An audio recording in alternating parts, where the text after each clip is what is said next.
મોડાસા તાલુકા પંચાયત પર ભાજપે ફરી એકવાર સત્તા કબજે કરી છે। તાલુકા પંચાયતની ચૂંટણીમાં ભાજપ અને કોંગ્રેસ બંનેને 10-10 બેઠકો મળતા ટાઈ જેવી સ્થિતિ સર્જાઈ હતી, જેના કારણે સત્તા માટે બંને પક્ષોએ એડી ચોટીનું જોર લગાવ્યું હતું। અંતે તાલુકા પંચાયતના પ્રમુખ તરીકે ભારતીબેન ખાંટની સર્વાનુમતે વરણી કરવામાં આવી હતી, જ્યારે ઉપપ્રમુખ તરીકે રાકેશભાઈ પ્રેમજીભાઈ પટેલની પસંદગી કરવામાં આવી હતી। આ ચૂંટણી દરમિયાન કોંગ્રેસના 10 સભ્યોમાંથી માત્ર 8 સભ્યો જ હાજર રહ્યા હતા, જ્યારે સાકરિયા બેઠક અને ટિંટોઈ બેઠકના કોંગ્રેસના સભ્યો ગેરહાજર રહ્યા હોવાનું સામે આવ્યું છે।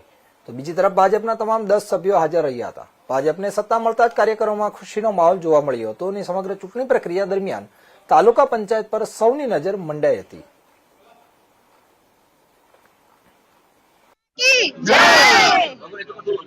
પહેલા તો ભારતીય જનતા પાર્ટીને ખૂબ ખૂબ ધન્યવાદ, મને પ્રમુખ તરીકે પસંદગી કરી છે અને આપણે તાલુકા વિકાસના જે તે કામ હશે, મોદી સાહેબના વિકાસના જે તે કામના આપણે આગળ કામ એમના અનુરૂપ અપાવીશું। અને પહેલા ગુજરાતના પ્રદેશ પ્રમુખ વિશ્વકર્મા સાહેબનો આભાર અને જિલ્લા પ્રમુખ ભીખાજી સાહેબનો ખૂબ ખૂબ આભાર।